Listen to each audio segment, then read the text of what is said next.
নাহমাদুহু ওয়া নুসাল্লি আলা রাসূলিহিল কারীম। সম্মানিত হাজিরিন, খুবই গুরুত্বপূর্ণ একটি বিষয় আমি আপনাদের সামনে পেশ করতে চাই। হায়াত বৃদ্ধির আমল। হায়াত বৃদ্ধির আমল। লাকাদ জাআকুম রাসূলুম মিন আনফুসিকুম আজিজুন আলাইহি মা আনিতুম হারিসুন আলাইকুম বিল মুমিনিনা রাউফুর রহিম।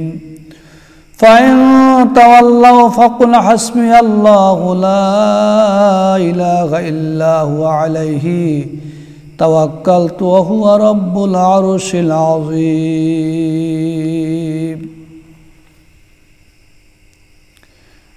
ইন্নাল্লাহা বিন-নাসি লারাউফুর রহিম। অবশ্যই আল্লাহ তাআলা মানুষের প্রতি স্নেহশীল ও দয়ালু। এই আয়াতের ফজিলত, যেই ব্যক্তি প্রত্যেক ওয়াক্তে নামাজের পর একবার এই আয়াত তেলাওয়াত করবে, সে কিয়ামতের দিন রাসূল আরবি মুহাম্মদ রাসূলুল্লাহ সাল্লাল্লাহু আলাইহি ওয়াসাল্লামের শাফাআত লাভ করবে। 2 নম্বরে, বিপদের সময় আয়াত দুইটি তেলাওয়াত করলে বিপদ দূর হয়। 3 নম্বরে, প্রতিদিন 41 বার তেলাওয়াত করলে স্বপ্নে রাসূলুল্লাহ সাল্লাল্লাহু আলাইহি ওয়াসাল্লামের দিদার নসিব হবে। 4 নম্বরে, প্রত্যেক ফরজ নামাজের পর এই পবিত্র আয়াত দুইটি 7 বার করে তেলাওয়াত করলে মানসিক শক্তি বৃদ্ধি পাবে এবং সমাজে সম্মানিত হবে।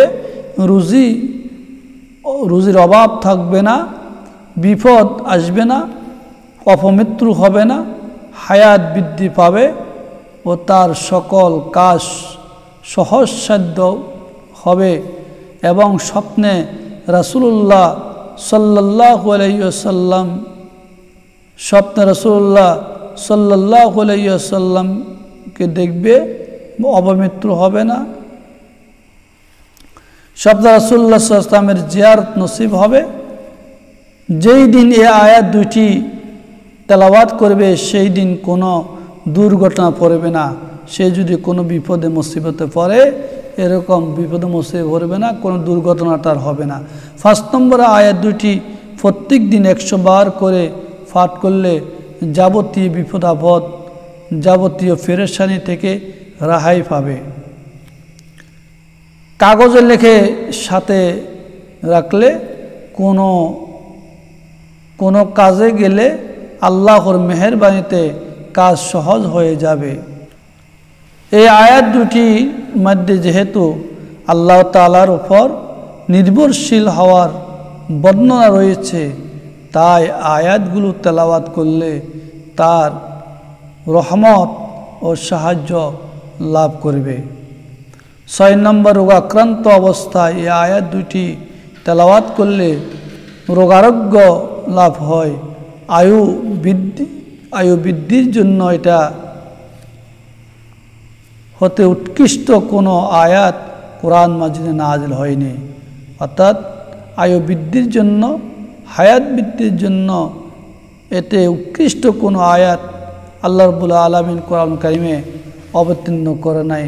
সময় হাজির, এই দুইটি আয়াতের খুবই গুরুত্ব রয়েছে।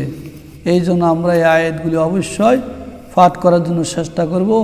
আল্লাহ রাব্বুল আলামিন আমাদেরকে আমল করার তৌফিক